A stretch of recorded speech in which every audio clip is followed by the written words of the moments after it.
And we can start and then acknowledge him if he comes in. Okay, well, thank you. So good afternoon, everyone. I'd like to welcome you to the October 13th, 2021 meeting of the CCDA Executive Committee. So Adam, we'll start, if you don't mind, with if you could review the protocols and procedures for this meeting. Yes, sir. Thank you, sir. This committee meeting is going to be on Zoom and via teleconference only. There is no physical location being made available to the public. In accordance with AB 361, which extended the Bagley-Keene flexibility through January 31st, 2022, teleconferencing restrictions are waived during the COVID-19 pandemic. Therefore, committee members are not required to list the remote location, and members of the public may participate either by Zoom or teleconference from any location. This meeting is being captioned and recorded. To assist in this effort, please state your first and last name each time you speak and speak loud and clear. The live captioning link has been included in the chat for your use. Public participants can use the raise hand function to alert committee of when they would like to speak, and we will also give an opportunity for public members who have called into the meeting, at which time they can unmute themselves. If you are attending this meeting via teleconference, please press *6 on your keypad to unmute or mute yourself. If you would like to alert CCDA, press *9 to telephonically raise your hand and staff will call on you. Please remember to mute yourself if you are not speaking in order to reduce noise. If you are having technical issues throughout the meeting and need assistance, please use the chat function to alert CCDA staff or email us at ccda@dgs.ca.gov.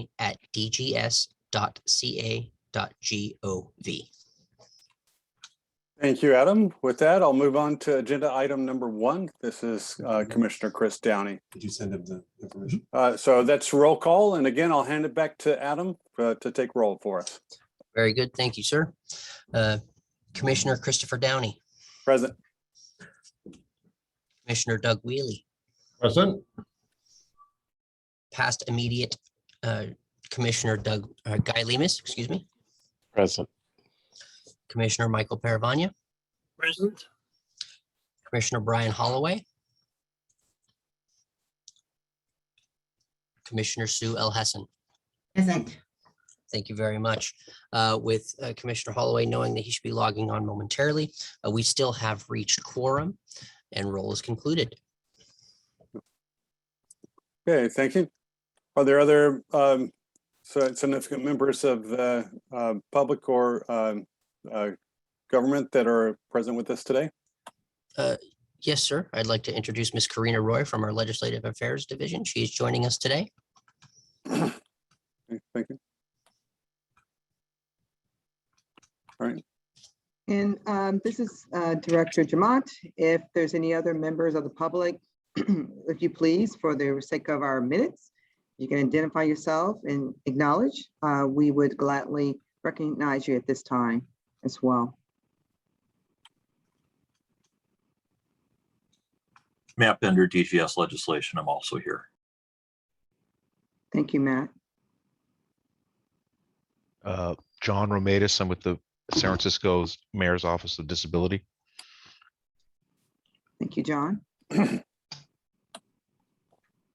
Mike Jamnevsky, Contractor State License Board. Thank you, Mike.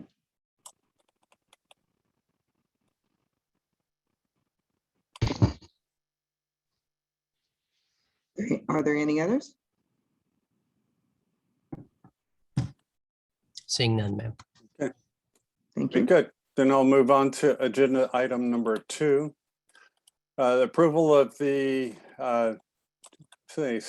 July 14th, 2021 Executive Committee meeting minutes. Assuming all of on the committee have had a chance to review the minutes, are there any questions or comments? Hearing none, could I have a motion to approve? So moved. And a second? Thank you, Guy. Second. And thank you, Commissioner El Hassan. Thank you. So all in favor? Aye. Aye. Aye. Aye. All opposed? Any abstentions? Okay, thank you. The motion is passed. Okay, item 3, that's any comments from the public on items that are not on the agenda for today's meeting. So Adam, are you taking charge of this, or there's someone else on staff that will be monitoring this? Are we screen? This is Commissioner Lemus. All I see is the front cover still screen shared for meeting notice and agenda. Are we moving? Are we going to share the other documents? Otherwise, we can remove that because I can't see the other people. It would be helpful if you just put the agenda on there. Thank you. You're welcome, sir. Sorry. Yes, Commissioner Downey, I will be monitoring if anyone is wishing to make a remark or raising their hand.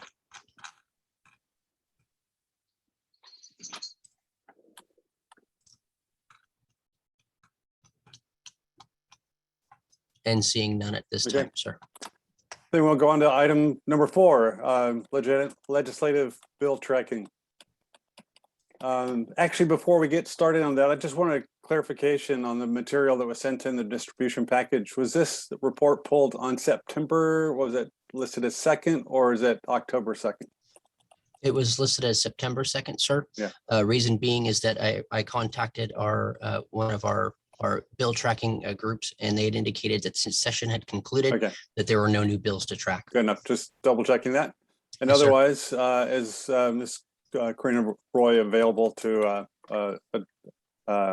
address this item? I am, Commissioner. All right, thank you. The final count on the bills, I think we discussed this, AB 29 was a 2-year bill, so it has not been moving for a while.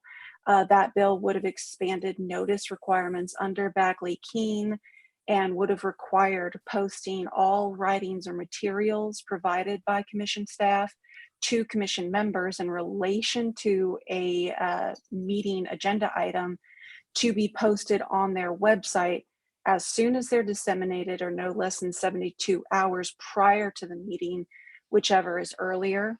And a commission could not discuss those writings or materials or take action on an item related to those writings or materials unless those requirements had been complied with. As I said earlier, this is a 2-year bill, so we'll watch to see if it gets reintroduced next year or if it takes a different form in another bill. AB 105 by Assemblymember Holden. This was vetoed by the governor on October 8th. It would have required all boards and commissions consisting of 1 or more volunteer members to have at least 1 volunteer board member or commissioner from an underrepresented community. Underrepresented community being defined as individuals who self-identify as Black or African American, Hispanic or Latino, Asian or Pacific Islander, Native American, Native Hawaiian, Native Alaskan, part of the LGBT community, veterans, or persons with disabilities. But again, that was vetoed by the governor on October 8th. Finally, we have AB 580 by Assemblymember Rodriguez. This is emergency services for vulnerable populations. This bill was signed by the governor on October 9th, and it requires the director of the Office of Emergency Services to appoint representatives of the access and functional needs community to serve on committees that work to create a standardized emergency management system. And a majority of appointees to these committees should be representatives from the blind or visually impaired community, sensory and cognitive disability community, and the physical disability community. It also requires if the county requests, it requires the Office of Emergency Services to review that county's emergency plan to determine if the plans are consistent with best practices and provide assistance to local jurisdictions to help them meet access and functional needs. Again, this was signed by the governor on October 9th. So this is officially in law now. And that is it. Thank you. Any question or comments from members of the executive committee? Yes, this is Commissioner Paravani. I'm wondering when the governor vetoed AB 105, if he said anything in his veto message that gives us some sense as to his rationale.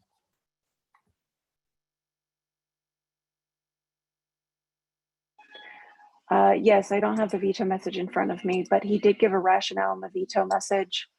And I can send that to CCDA staff to disseminate to commissioners if you would like to read the message in full. It's actually quite a long one. Okay, thank you very much. This is Adam Barsanti.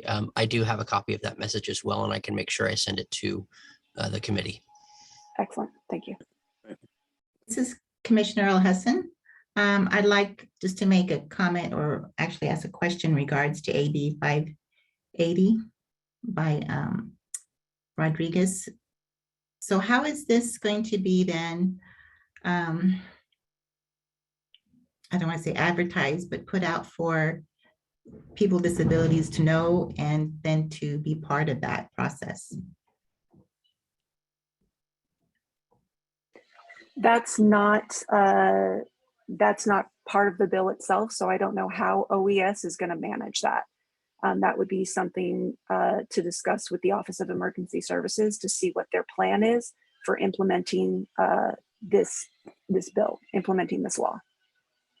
Okay, thank you. The only reason I brought it up is that many times these laws are put into action, but the information isn't disseminated to disability groups or even people with disabilities in order to be part of it.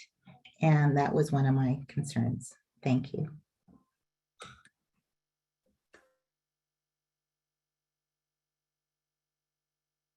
Any other comments from members of the commission?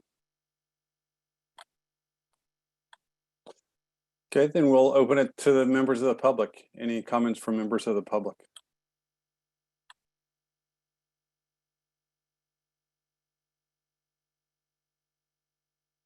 Seeing no hands, sir. Okay. All right, then we'll move on to item 5, entitled Public Comments, which is Executive Director Angela Jamont is to address this item.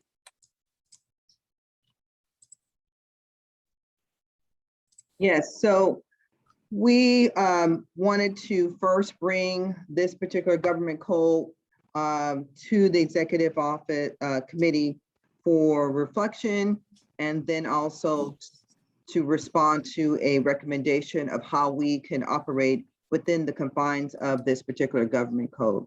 So what I'd like to do at this time is to kind of highlight some of the key components of Government Code 11125.7, which is Title II, Government Code, Government of the State of California, Division 3, Executive Department. And it is in reflection to meetings. So for 11125.7A states, except as otherwise provided in this section, the state body shall provide an opportunity for members of the public to directly address the state body on each agenda item before or during the state body's discussion or consideration of the item. This section is not applicable if the agenda item has already been considered by a committee composed exclusively of members of the state body at a public meeting where interested members of the public were afforded the opportunity to address the committee on the item before or during the committee's consideration of the item, unless the item has been substantially changed since the committee heard the item as determined by the state body. I want to move into B, which states the state body may adopt reasonable regulations to ensure that the intent of subdivision A is carried out, including but not limited to regulations limiting the total amount of time allocated for public comment on particular issues and for each individual speaker. And then lastly, I want to highlight is C. Notwithstanding the subdivision B, when a state body limits time for public comments, the state body shall provide at least twice the allocated time to a member of the public who utilizes a translator to ensure that non-English speakers receive the same opportunity to directly address the state body. And with that, Chair Downey, would you like me to just give you the recommendation in reflection over that, or do you want to just talk about the government code first? Let's see. At this point, are there any members of the executive committee that would like to just discuss it in general?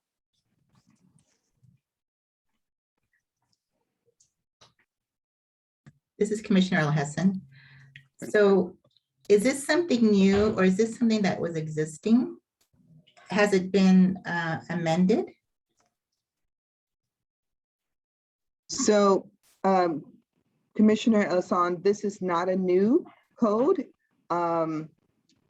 And I am, as the director, felt a need to bring it to the executive board because it has become a conflict in terms of how we may utilize this parameters in which we are to operate with public comment.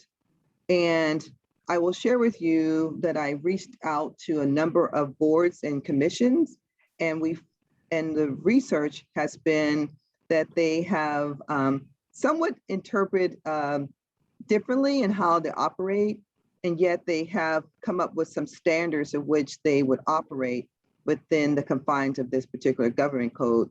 And with that, we felt the need to have a standard in which we would operate, so there is no confusion or discourse in terms of how one chair or one committee operates versus another. I see. So it's more of us really defining the parameters that we are going to be following under this specific code. That's correct. Okay, I got it. Thank you. This is Commissioner Paravani. I think in creating a standard is one thing, and I really very much support that.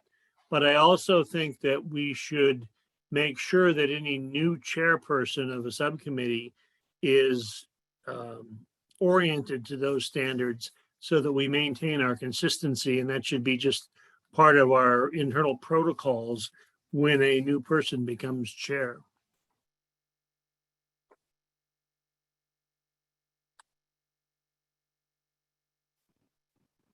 Yes, I agree. Noted.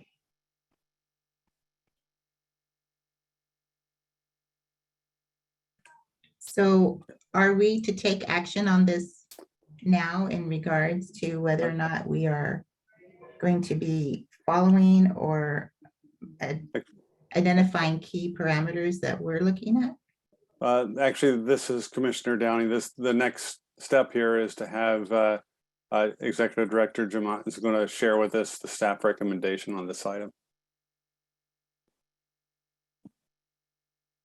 And I think we can proceed with that. So the public comment, discussion and action that we're recommending for the commission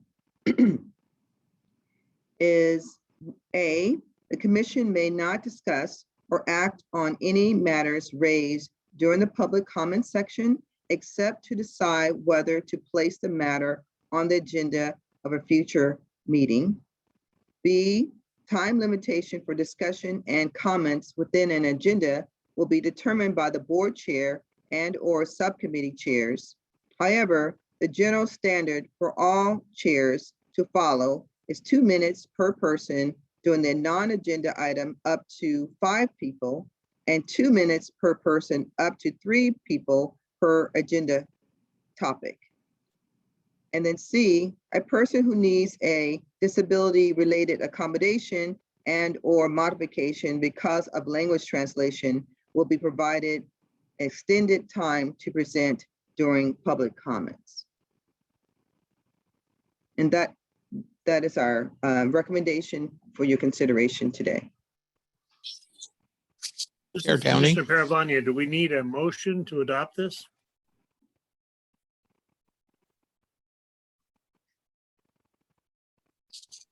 This is Commissioner Holloway. I'll move it, but I have a discussion item. Yeah, I'd like to make our way through any comments and discussions first. So Commissioner Holloway, feel free to proceed. Oh, I was just thinking and looking at this, that this is kind of standard procedure for us and most commissions and boards that I've encountered. So I think it's customary, it's appropriate, it's, tried and true, and I think we should adopt it. So. Thank you. Any other comments? This is Commissioner Wheelie. I concur with Commissioner Holloway. This is, as I understand it, is supposed to be generally, and I think it's appropriate for us. This is Commissioner Olhessen. I have a question about the 5-minute time frame. So that's is it 2 minutes per person during non-agenda items up to 5 people, and then 2 minutes per person up to 3 people per agenda item. I didn't see, you mentioned 5 minutes, but I didn't see, did I hear something incorrectly, or it's not presented in the time specifications? So if I read it incorrectly, I apologize. What I had meant to say 2 minutes per person for the non-agenda up to 5. So that's 10 minutes in general for public comment agenda. And then 2 minutes per person up to 3 for people to comment for topics on agendas. Okay. So that's the 5. So what if people, like, for example, we had Minnie who called in on my commission meeting on education outreach, as well as the main meeting that we had on school boards and not accommodating students with disabilities and even parents with special needs. So if it's the same topic, I guess is what I want to ask, do we still allow for each person to talk? So Commissioner Alhassan, I have in terms of, again, speaking to a number of commission and boards within state government, many of them have said that their chair had respectfully said, if you're going to say something new to this topic, go for it. But if you're not, then just identify your name so they can be on record that Angela Jamont supports what Jim Baker said just now, Right. and then be Okay. done. All right, I got it. Thank you. No, I agree then. No further discussion on my part. Thank you.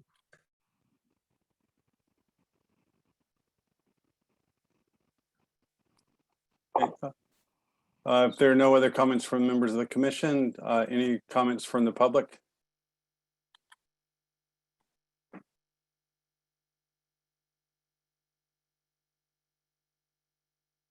So Adam, is nobody indicating a desire to address this item? Seeing none at this time, sir. Okay, thank you. Yes, so there was a question, I think appropriately raised. Angela, do we need to take a vote on this item?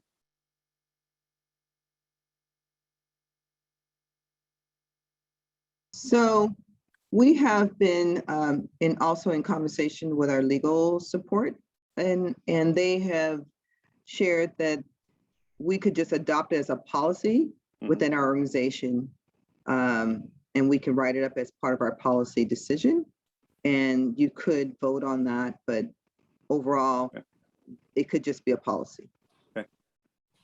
Well, based on discussion, there seems to be agreement. Not heard any dissension from that, so I think it's fair to proceed and adopt that as policy.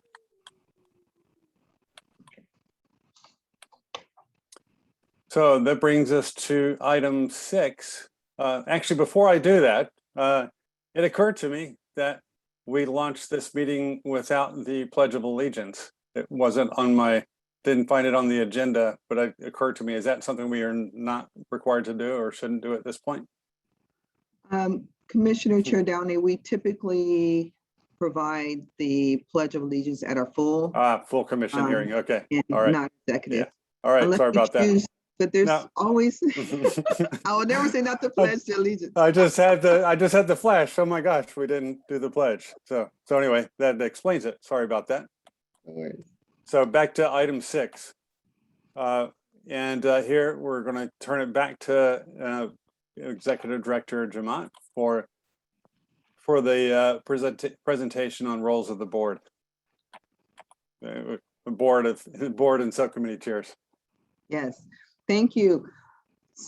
So today, for this agenda item, honestly, I want it to be an opportunity for sharing.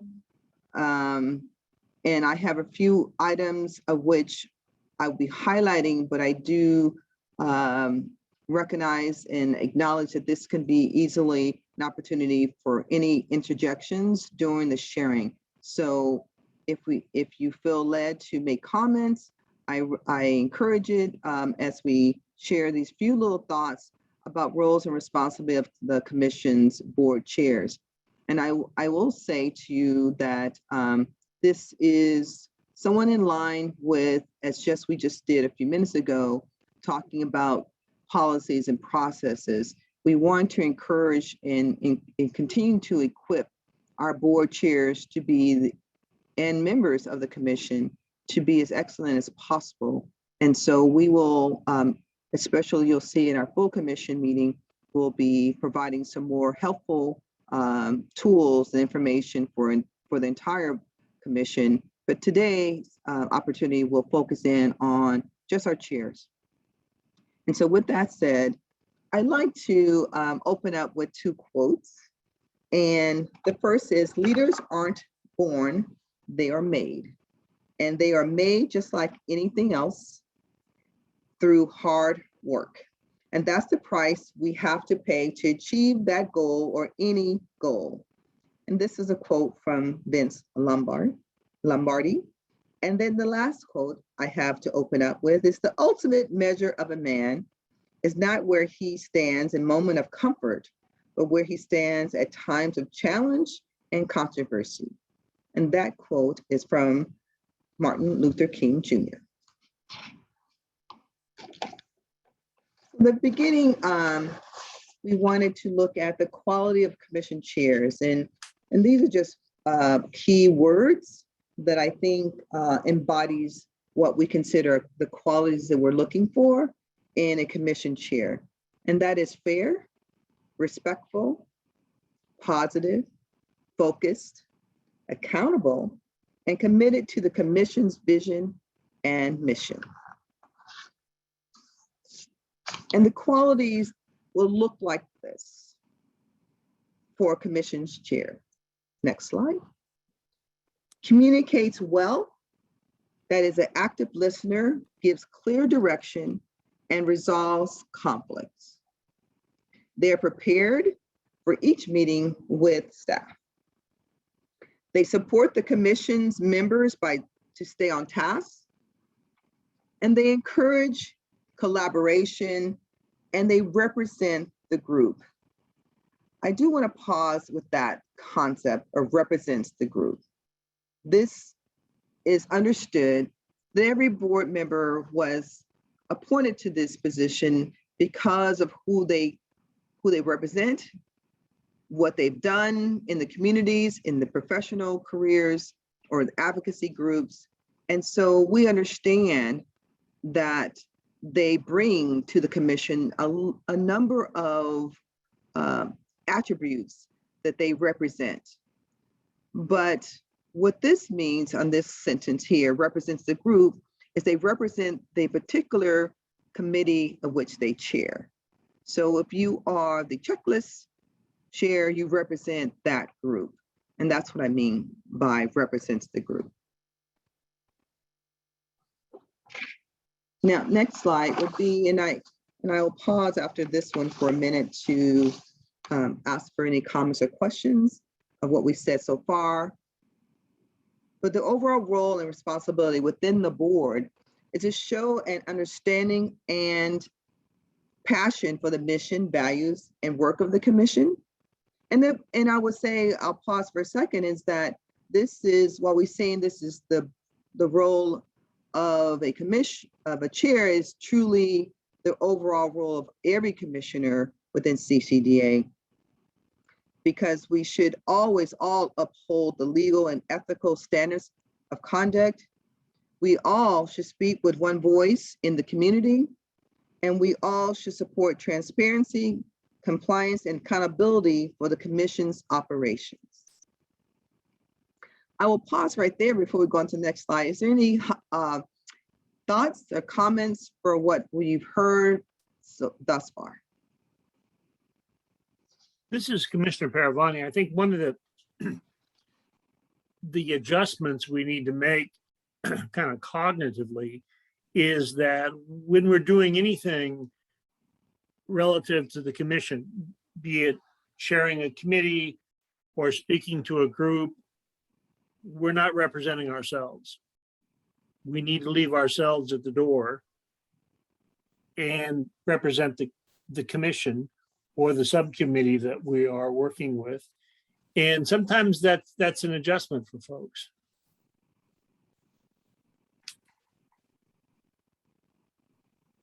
I respectfully disagree. How so? Well, I think you can't separate the two. What brought us to be on this commission is part of who we are as individuals and our mission and intention of service that relates to our own personal experiences that brought us here. I wouldn't say that we need to leave our expertise or personal experience aside, but we don't represent it in the commission. We represent our expertise in terms of speaking to certain issues, but we do that through the focus of the commission.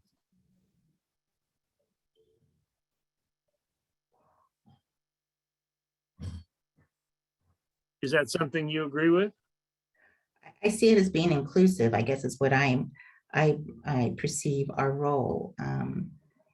And for example, if I serve on a school board, for example, which recently happened, and the members are speaking to issues related to that, although I'm not on the commission as a school board member, but I do represent the school board in regards to how it serves people with disabilities, specifically students. So do I separate myself from that and not even give any possible solutions or links to resources? That's what I mean. Yeah, it would. I think it would depend on whether, in the context that we face that issue, it's not on an item that's been agendized. If it's an item that's agendized, then that opens a different door. But you're not representing, or I'm not representing other boards that I serve on or have served on.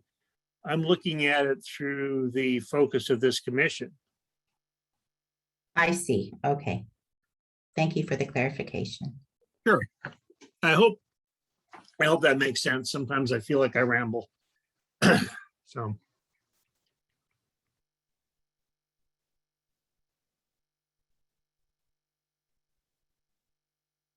Are there other thoughts before I go on to the next slide?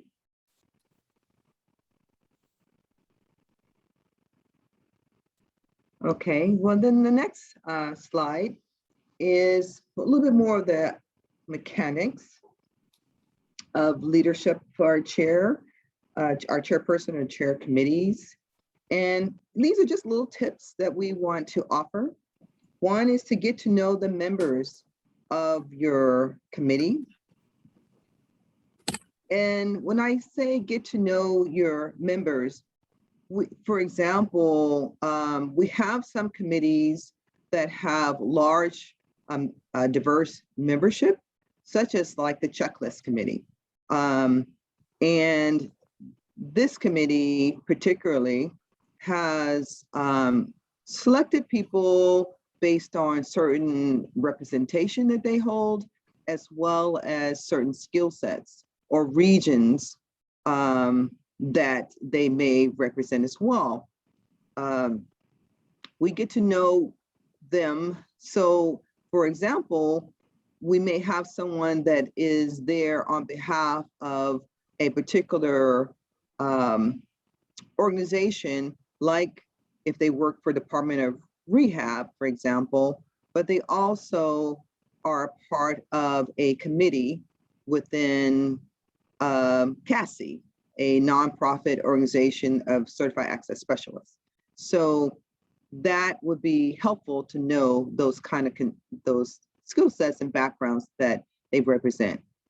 It also is important to know your committee's members, because there will be times when we need to draw upon other backgrounds that they have to help us achieve a particular goal. And at times, without knowing who they are, that would give us a blind spot or missing opportunity.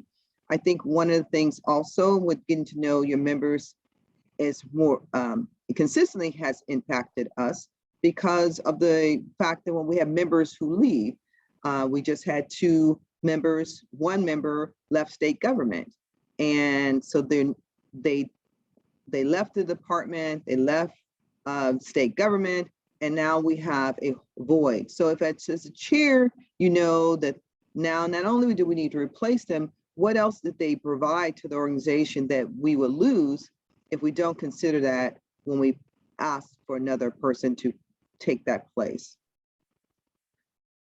The other part in terms of facilitating discussion and deliberation, it's really important that, again, it's a little bit more of a personality sake, that at times you may have someone who's more reserved and they're willing to speak out. And this is really, really important as we are now doing virtual meetings. It's even harder for us to pick up on, because in our physical meetings, we would know that, let's just say, Commissioner Paravanya is a person who likes to write his notes down before he speaks. Well, if he is someone we already know that takes his time, we should make sure that as we are chairing these meetings, that we give him or her that opportunity to finally bring up their thoughts as they have written them down. That is, facilitating may be harder because we don't know that someone's writing anything down. So now it's more incumbents of us to call upon, like, Commissioner Wheelie, hey, are you there? What are your thoughts on this topic? Those are the examples of helping that we pull out as much deliberation. Yes, I just had to do that to you. His screen was off, so I just chose to. Now, again, what was nice, Commissioner Guy Lemus said his video will be off. He told me in advance, Angela, I will be coming on to this meeting, but my video will be off. He's just recovered, and I also share, he's been greatly recovering nicely, he said, with a foot injury. And so he has indicated that he will not be, he said, you don't want to see his foot as he's laying there. So anyway, these are things that it's good to know. And Commissioner Holloway, we know he was traveling out of town and he's showing his pitching. He's now showing his lake he's behind, making us drool because we are not by the water with him. But nevertheless, these are all things of us knowing our members who are here, and as well as to understand the situation as they're presenting in a meeting. Any comments on that slide? I guess this is Commissioner Downey. Since I'm blind, I would appreciate some audio description anytime Commissioner Holloway is relaxing during one of our meetings in front of a nice pond out someplace else. I appreciate that description. It's a background photo. Oh, I'm actually run with it, indoors. run with it, run with it. I do know he has a residence near some beautiful lakes, and so that's why I was assuming that he was there today. But you do not have any other commissioners, Commissioner Downey, with pictures of lakes behind them. Well, back to the matter, I appreciate the guidance you had to offer, and I think it's always good to refresh ourselves with that to do the best work we can as committee chairs. So thank you for that. So now I just have just a couple more things I wanted to timely say. Again, running a successful meeting, we start and end on time as best we can, like today. While we waited a few minutes for one of our committee members, we started pretty much on time. And as we're very good at is trying to stay within our time frame and ending on time. Reserve time for a welcome and introduction. Share the meeting rules, and this is something we do in work with our staff. So we share the meeting rules. We encourage everyone to participate, as we do by leaving room to ask any commissioners have comments, and then ask if the public have comments. And we really do know that in these times of virtual meetings, we depend on looking for within the chats, as well as technical raise hands, or someone who jumps in with we have a green bar when your sound is activated. And so these are things that we try to work through. I know there are some committees or commissions who said they do not give any room for chats. This is one of a difficult transition places, I believe, in terms of our developing our virtual meetings, because that is getting to be a process that is challenging, because if they're saying something they should have, that they should say for everyone to hear. Our staff is now personally, we're making sure that any chats are coming and elevating out to the main body, so there's no sidebar, because that is truly opportunities to violate Bagley-Keene. Again, consensus is reaching and I wanted to just mention this in the last part, is everyone's participation, respect each other's ideas, take turns, and make decision by consensus. Consensus is reaching a decision that every member agrees to support. So each member should be able to say, I believe the members heard my ideas. I have heard the ideas of the committee members. Though I may not agree, I will support the board's committee's decision because it was reached fairly. And this is something that I think will be always helpful, that if we can really allow people to share their thoughts, but once we make a decision, and especially like this decision was voted on, then it becomes the way we operate, and that we don't say, well, I didn't agree with it and just do what we want to do anyway. This is important, I think, for successful committees to move forward as they operate. And then the last part is just steps that we have. And I just wanted to, and this is what we do in working with committees. We make the agenda, make sure all meeting materials are accessible, and which this is done with the staff. We also work with our PowerPoints to make sure that they are readable and attainable by screen readers. We follow the agenda, and that's important. I think we've all been trained that, but again, board members should know, or chairs should know, they have the authority to take items and adjust it. They may say, oh, I'm going to take item 7 before item 4 because of whatever reason they choose, but they can do that, but as long as they stick to that agenda topic. I think it's important that we summarize the end of each agenda item before we move on, to make sure all minds are clear and we go on to the next topic. Break for questions to make sure everyone's keeping up with the pace of the meeting.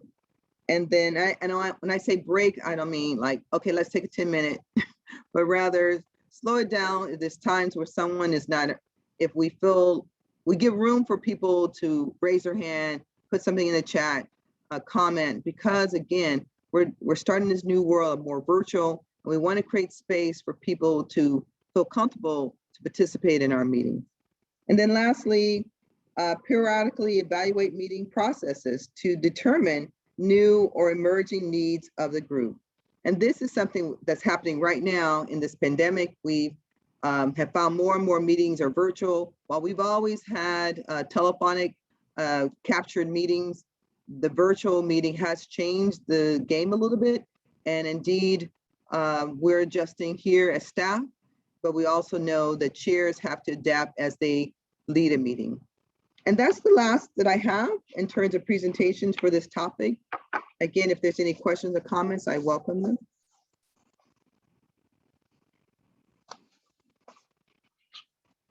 Thank you, Angela. Any comments from the commission?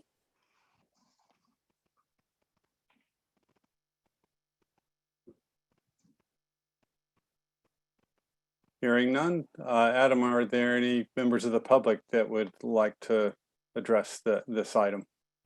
Seeing none, sir. Okay. Thank you. Then we'll move on to agenda item number 7, the commission's subcommittee reports. And I believe Commissioner Paravanya, you're up first for the legislative committee. Hey, thank you very much. We have been dealing with the protocols involved in an executive order that deals with how the commission may deal with the legislature. And we've provided some feedback on that. And that's, I guess, Angela, correct me if I'm wrong, going through the approval process. Some of our input, I think, was adopted, some not. And just wanting us to stay on target or stay clean with doing our job and playing by the DGS rules. And then I think I already reported on the one pager that staff did with our input to be an outreach document for members of the legislature and other applications that we may want to use to ensure that we're doing appropriate outreach and people know we're around and we're available. And that's about all I have to report today. Thank you, Commissioner Paravanya. And I'd like to, in the interest of time, move on to the next, and we'll come back at the end for any questions and comments more generally. So with that, Commissioner El Hassan, could you give us a report on the actions and deliberations of the Education and Outreach Committee?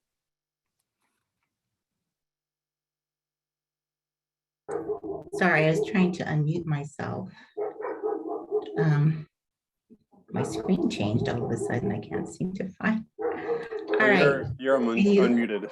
Yeah, we can hear you. Okay. I guess I'll put my video on since.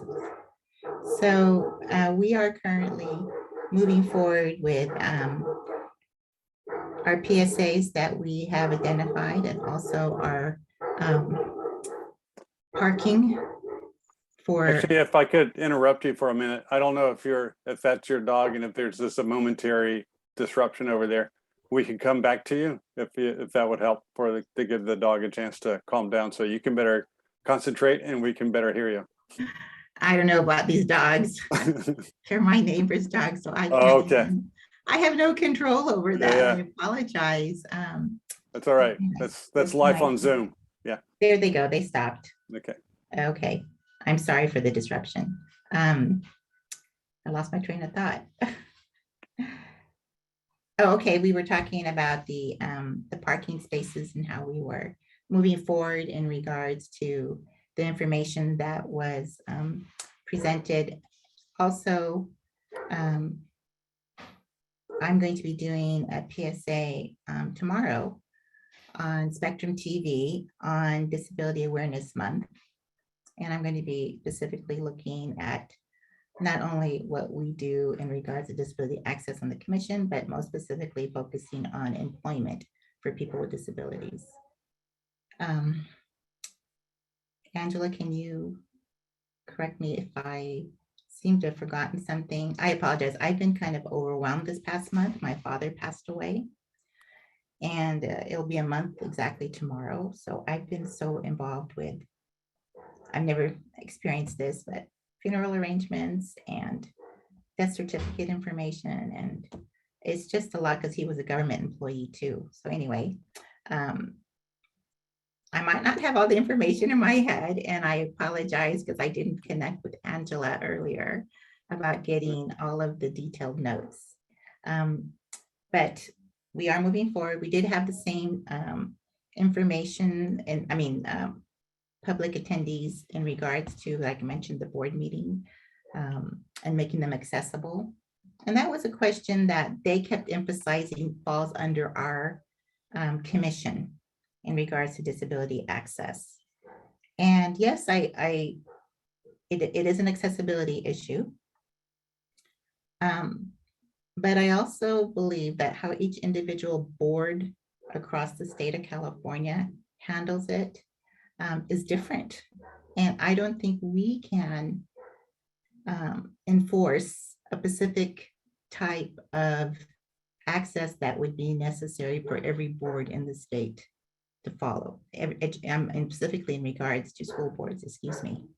I want to emphasize that because it's school boards that they were. And although their claim is very valid, I'm not quite sure how we can best support them, I guess is what I'm trying to say. I did meet with them offline as a school board member, I told them. So I did give them some structure and guidance in regards to how they need to be working with their own individual boards and their own superintendent. They might be coming back to talk to us as a group. Just FYI, it's just so you know. And anyway, that's where we are with that. Angela, is there something I missed that I needed to be discussing? Dr. Sue, I definitely think you covered it. Just wanted to add, of course, the PSA that we created is what you're using for as presenting.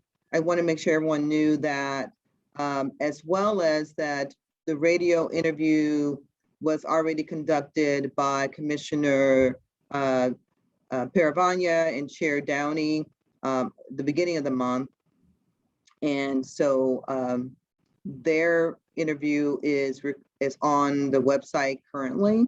And the PSA that was created, we are working on, well, I would say that that'll be our project for the Education Outreach Committee to kind of develop the strategies of how to utilize that PSA. It was really done well. And I will add on to it when we get to the agenda item 8 regarding the open air dining and curbside pickup. But that was pretty much what was covered the last E&O meeting. All right, thank you. I'd like to move on to the Commissioner Holloway for a report on the checklist committee. Okay, Chair Downey and members of the executive committee, I have a couple things to report on from our last couple checklist committees. And the first one is the making sure that our toolkit revisions are set with the appropriate timing of the California Building Standards Commission code update cycles, which really is a 4-year process, but it's a very, very strict process in terms of when they accept suggestions and their review process. So I think that was kind of news for us a little bit. And so we want to keep our toolkits up to date and know what's coming down the pike from this Commission, Building Standards Commission.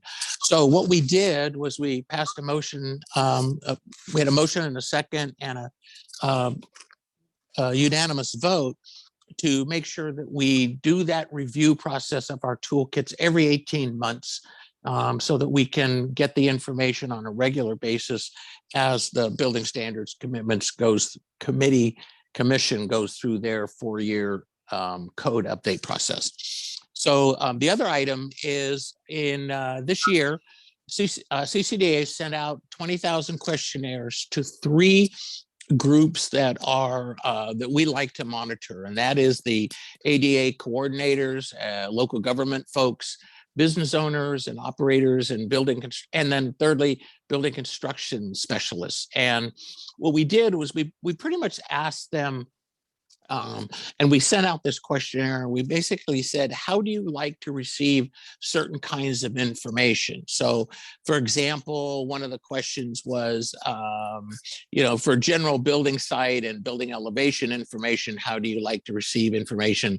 As to parking lot designs, accessible routes, and things like that. And then they had different choices of how they could receive that information. And to summarize it, if I had to summarize it, I would say of those choices they had to receive the information, generally over half of them said, we want to receive it all those ways. So all of the above was the one choice that really resounded through the replies to the questionnaires. And it was interesting, one of the 42% of the respondents were had employees of just 1 to 5 people, and then the balance of the majority was 6 to 25. But it was really a lot of small group recipients, so to speak. So that's kind of my report, and we will be continuing our toolkit development process as we move forward into our next set of meetings. Thank you, Commissioner Holloway. Angela, what did I miss? Nothing. You're on mute. No, that was pretty much it. We can get more details of the full commission in terms of the actual numbers, but results, but indeed, that was it.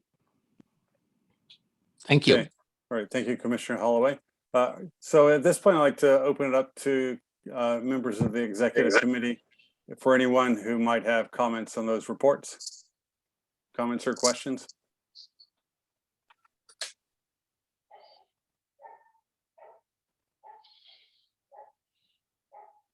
Other than Commissioner El Hassan's neighbor's dogs, nobody seems to have a comment. So we'll move on to members of the public.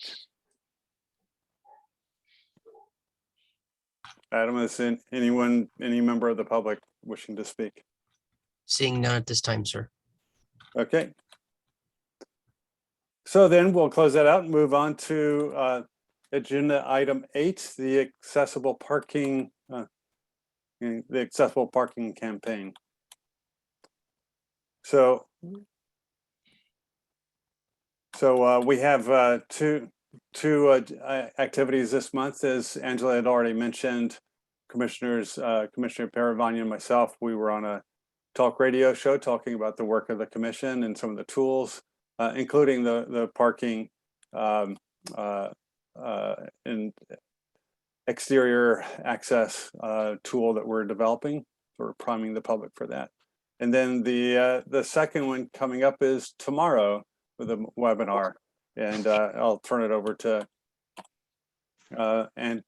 Executive Director Angela Jamont to discuss this further. Yes. So I will say the webinar, that was my mistake of notes to you. The webinar will be on October the 28th, the day after the full commission meeting. So, but it indeed is a collaborative effort with GoBiz, DSA, and CCDA. So we've been really working together. I'm just extremely proud of this level of collaboration. GoBiz has placed it in their actual newsletter that for the month of October, and DSA helped design the actual flyer. And along with that, Department of General Services, Public Affairs have been engaged and have a strategy also to help market this webinar. GoBiz has I think it was 70,000 member distro list that we will be sending this webinar information to.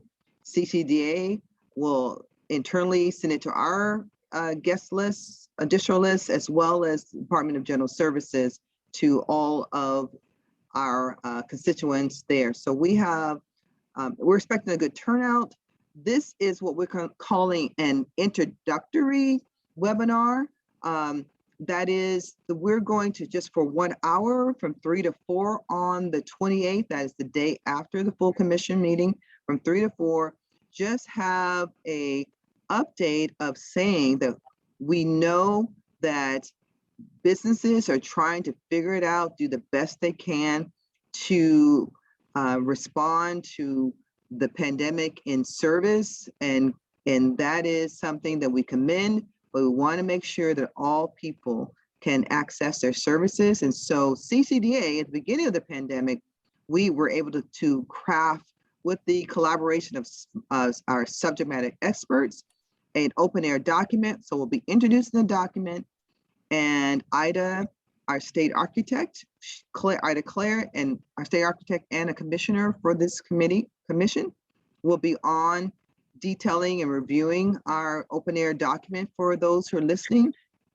and encouraging them all to, if they haven't done so, hire a CAS.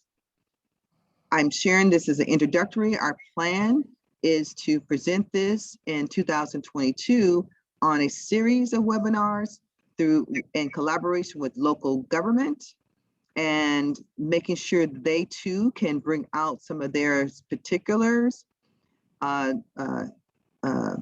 in their cities, because we know that local jurisdictions have some ordinances that they have created.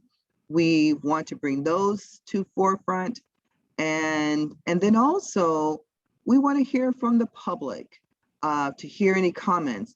I know Commissioner Downey, you have shared some things that has come out in the public regarding just things that many folks don't think about. The umbrellas that they put out on the streets can be a hazard for those who cannot see them. There's curbs that they are not considering when they put out their tables. Many things. So we want to hear from them. We know that our document is not exhaustive, but we definitely want to make sure that if there's any key points, that we will bring them out and update our document to make it a little bit more pointed for those who find it to be useful, and use it and spread it out. So that is the plan, and that is our introductory on the 28th, and the dates to be determined going forward afterwards.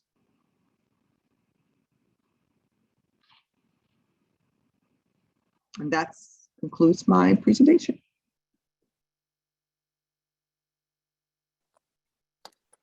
Can you hear me?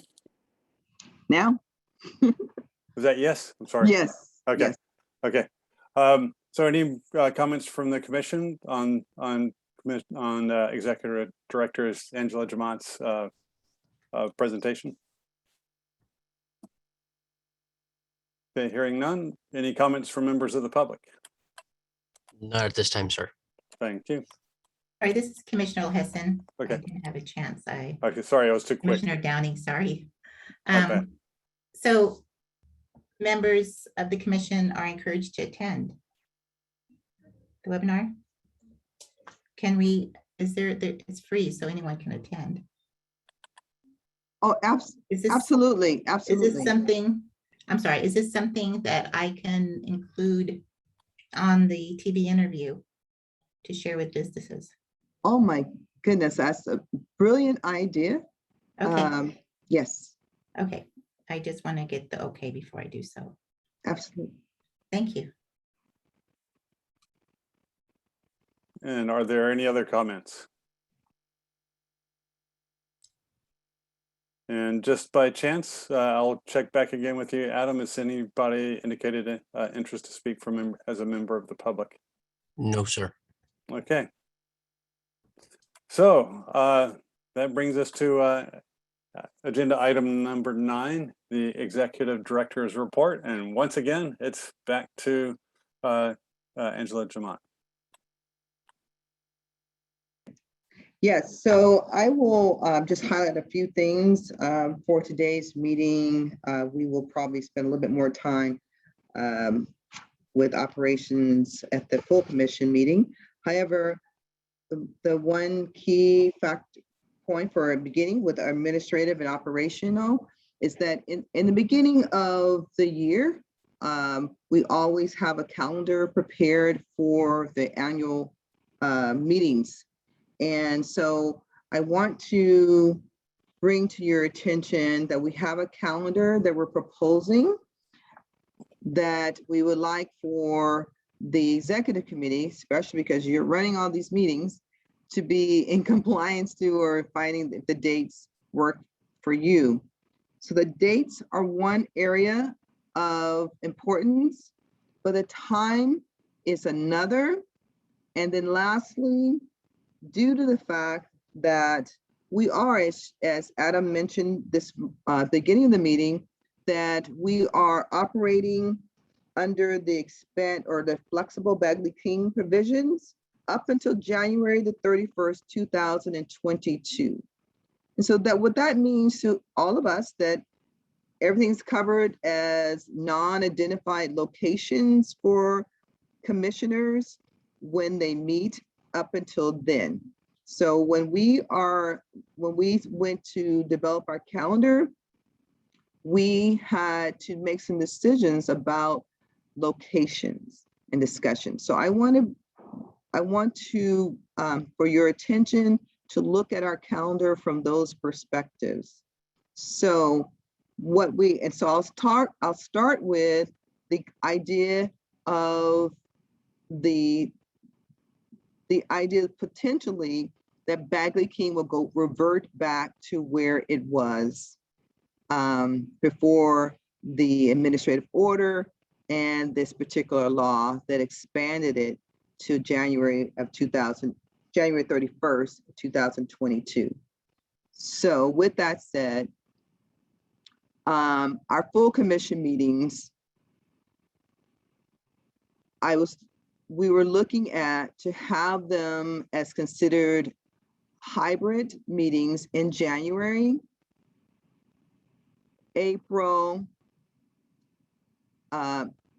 January 26th, Wednesday, January 26th as a hybrid, April the 27th, Wednesday as a hybrid, July 27th, Wednesday as a hybrid, and October 26th, Wednesday as a hybrid. So what does that mean to all of us?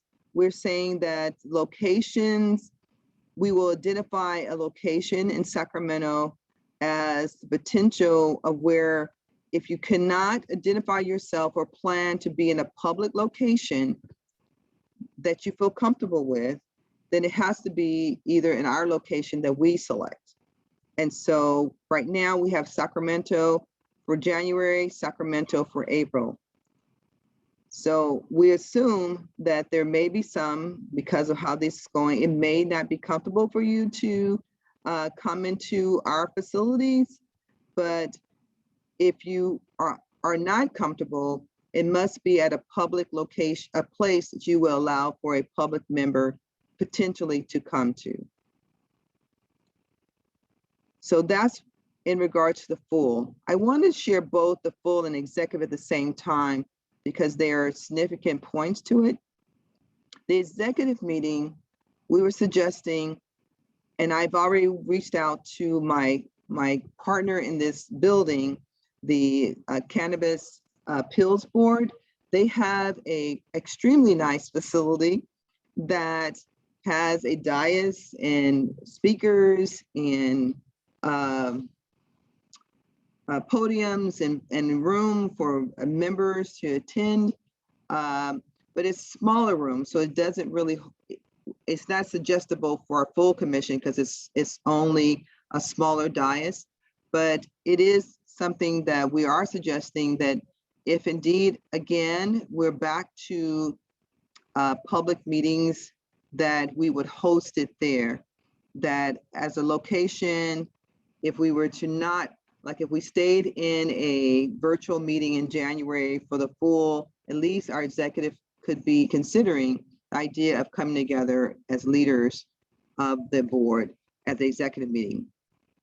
So we're recommending those meetings, January 12th, April 6th, July 13th, and October the 12th.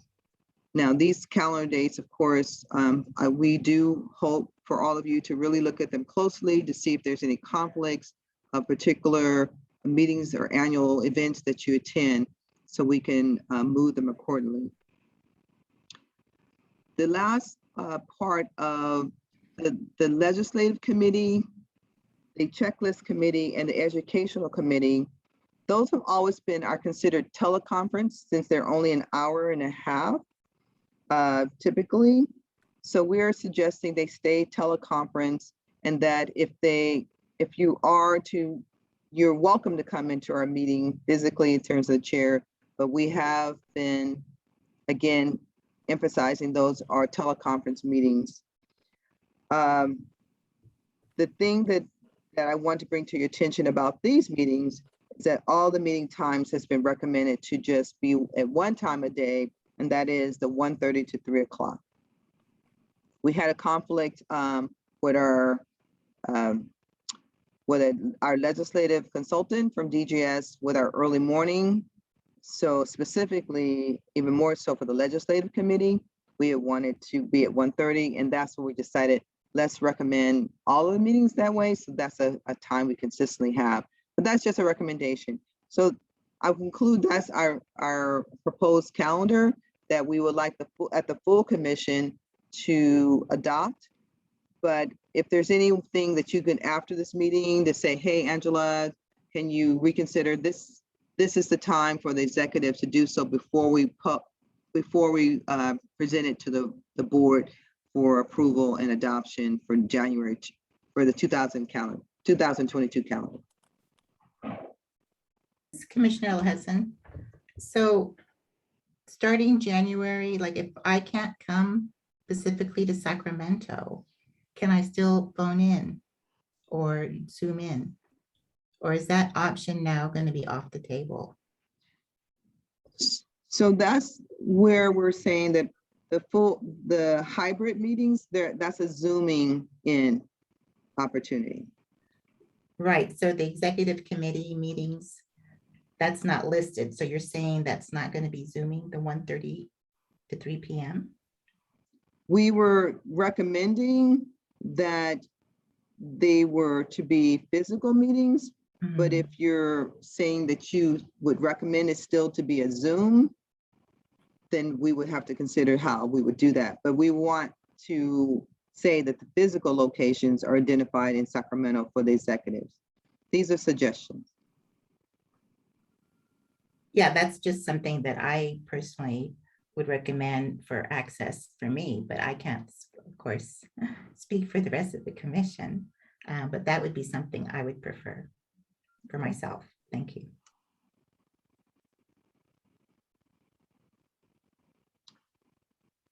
So is the thought that the recommendation that all of them be a Zoom meeting in terms of the the subcommittee meetings? And again, with the understanding that they are to be recognized as public locations, if indeed we find that the extension has been reduced down to reverting back after January 31st, because that is the key factor that we have to make assumption that it reverts. If it doesn't, that's great. We can still float between the two, but we have to prepare in terms of locations. And if I could add to this, that this is Commissioner Downey. I think when you're saying it has to be publicly noticed, those locations for that are noticed, those are to be accessible so that people with disabilities could attend as well at that location. Is that correct? That is correct. Thank you for making that note. So to that extent, you can. This is really back to, and I know Commissioner El Hassan, this is you've only been with us during the pandemic, if I recall correctly.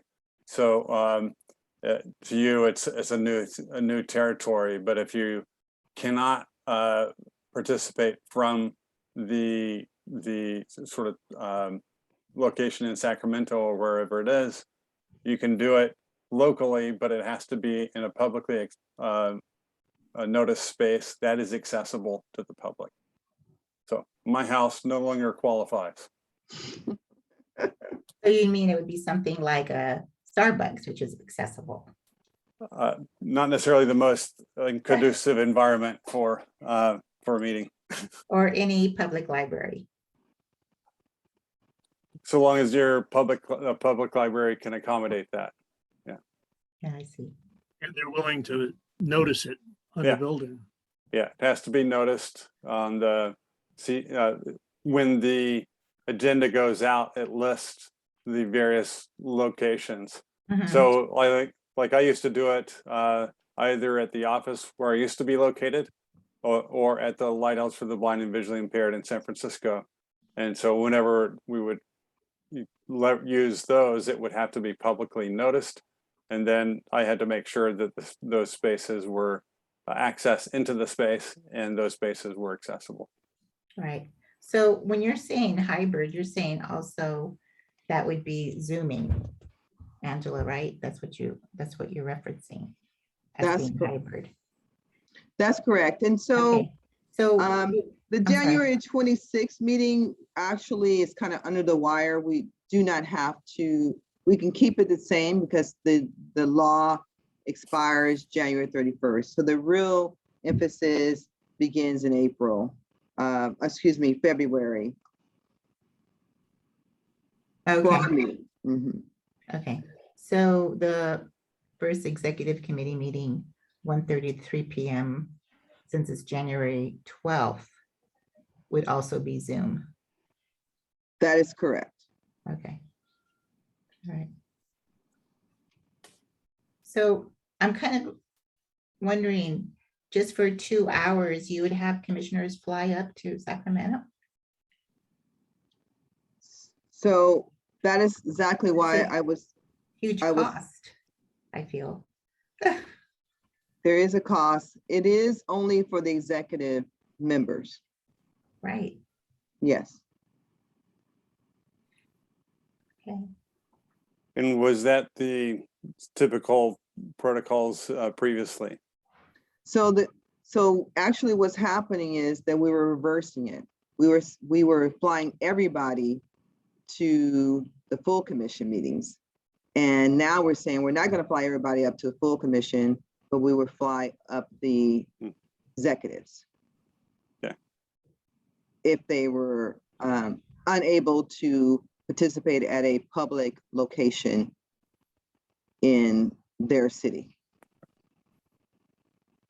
I And mean, it's- I have no problem using our boardroom at the school district because it's public, and of course, Yeah. we have it open regularly for our meetings. Because for me, physically, to fly up for 2 hours is a lot for me right now. But I'm still recovering from my broken leg. I'm just starting to take a few steps on my own. That's why I'm just thinking physically ahead of time for myself. I might be fully healed and able to do it, but still I felt it would be pretty exhausting to fly up and then just attend for 2 hours and then fly back. Yeah. To me, Well, I it's think not it's logistically feasible. I have to be honest. well, I think within this, as Commissioner Downing, we have the flexibility. It's not a requirement that everybody do that, but the protocols are there in the event you can't do it, that you then know what the fallback is, under what conditions you can be remote, and what you have to do to fulfill the requirements for a publicly noticed meeting location. So that's the only point. It gives you you still have the flexibility.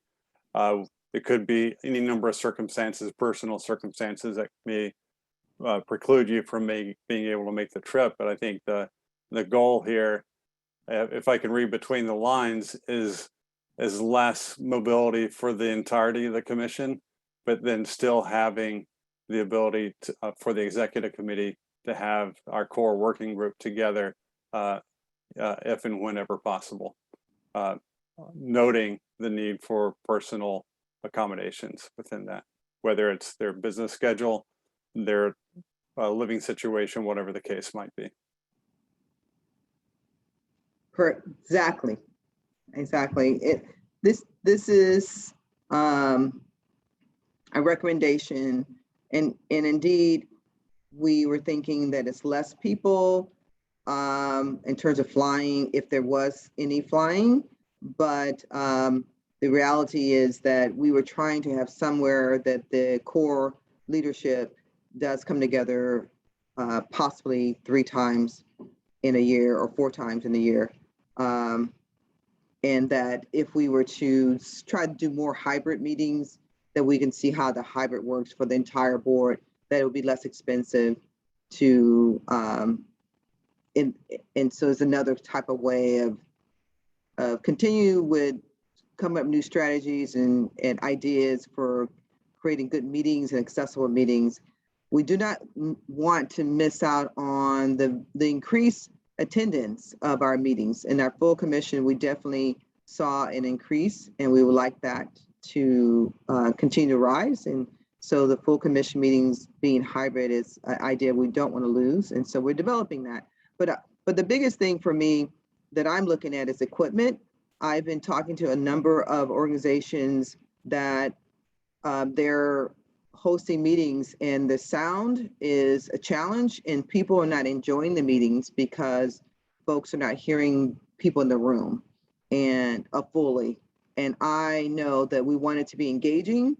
So I'm less interested until we get our room scenarios solid, that we can have engaging and that people can be fully feeling like they're part of a meeting, than trying to consider Zooming and have everyone come here and people can't hear everyone in the room and so forth. And that right now, CCDA does not have that equipment. And the way things are going in terms of ordering things, they're talking about a year of getting just laptops. So I don't know, I can't imagine, but we're working on it. We're developing and researching it, but it's going to take some time. Well, this is Commissioner Downey again. I think that the hybrid format gives us tremendous flexibility for us to take advantage of our coming together if and when that's possible. But having the outlet to be able to do it remotely under the appropriate standards. Any further comments, questions from the commission?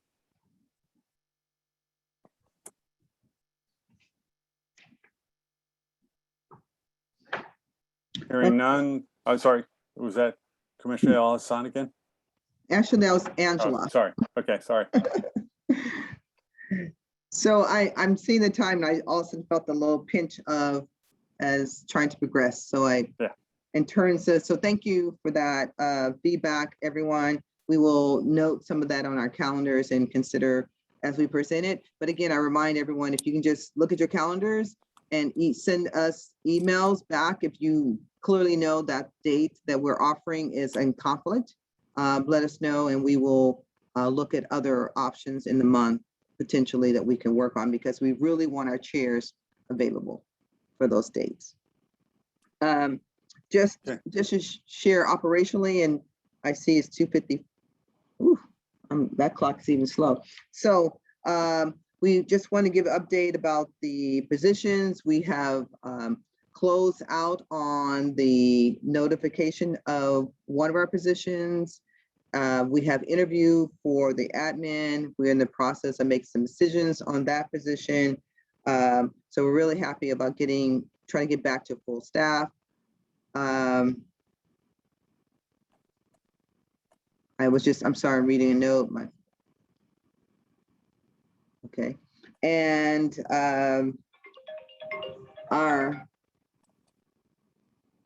our full, excuse me. And so the full commission meeting we have scheduled, because we're looking at this full commission meeting to be a really operational meeting. So the beginning In the beginning half, we're going to go over more of the Bagley-King laws and so how this new law has impacted the Bagley-King. We want to make sure the staff and members of the commission really understand how Bagley-King works, and especially under this new law. As noticed, some people are new to board meetings in Bagley-King State. So that's going to be important that you learn. So that'll be happening. Department of Justice are bringing 2 attorneys who'll be speaking and training on that in the morning. In the afternoon, we have a guest speaker from Department of Rehabilitation. The Chief Deputy Director will be sharing. Andy comes from the Disability Rights of California. Andy is a lawyer background and was there when CCDA was created. Has a lot of history and will be sharing some now and then and to now kind of conversation. So I'm really excited about our meeting schedule for the 27th. With that said, I will turn it over back to the chair to go on to the next agenda items of number 10.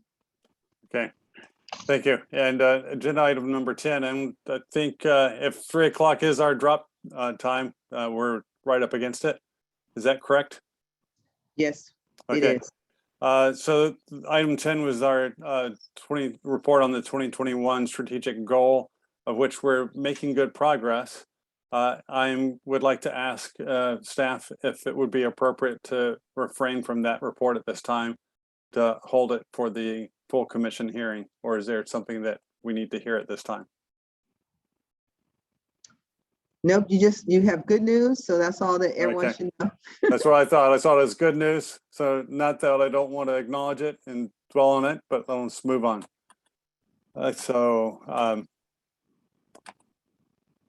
Item 11, budget report. This is the end of the year budget report. That would be critical, but how on earth we get through it this period of time? If you could possibly share with us any upper level bullet points on that to keep that report brief. That's me. Hi, everybody. It's Phil McFall. I'm not going to go over the whole report, but we didn't go over budget. We were, pretty close on our personal services to what we projected to use. Excuse my voice. And our operating expenses, we actually came in a little bit shy of what we were projected to use. So I'll give a more robust report at the full commission meeting, but you have the document there that you can review. If you have any questions, feel free to send me an email and I'll discuss further in the full commission. All right. Thank you, Phil. And if there are any pressing questions from the commissioner or the members of the public, I'd like to please interrupt me if that's the case, or if there's members from the public wishing to address it. Otherwise, I'll move on to item 12. So item 12 is requesting if there are any members of the commission or public that would like to suggest agenda items for our forthcoming for any future meetings, any proposed agenda items. That's for the October 27th full commission hearing. Yes, this is Commissioner L. Hessen. I wanted to see if we could put on the agenda the concerns and questions that we got both in the full executive commission as well as my Education Outreach Commission to the group in regards to access and communication in school board meetings. How we'd like to address that concern with them. Okay, we'll take that under consideration. Yeah. Any others?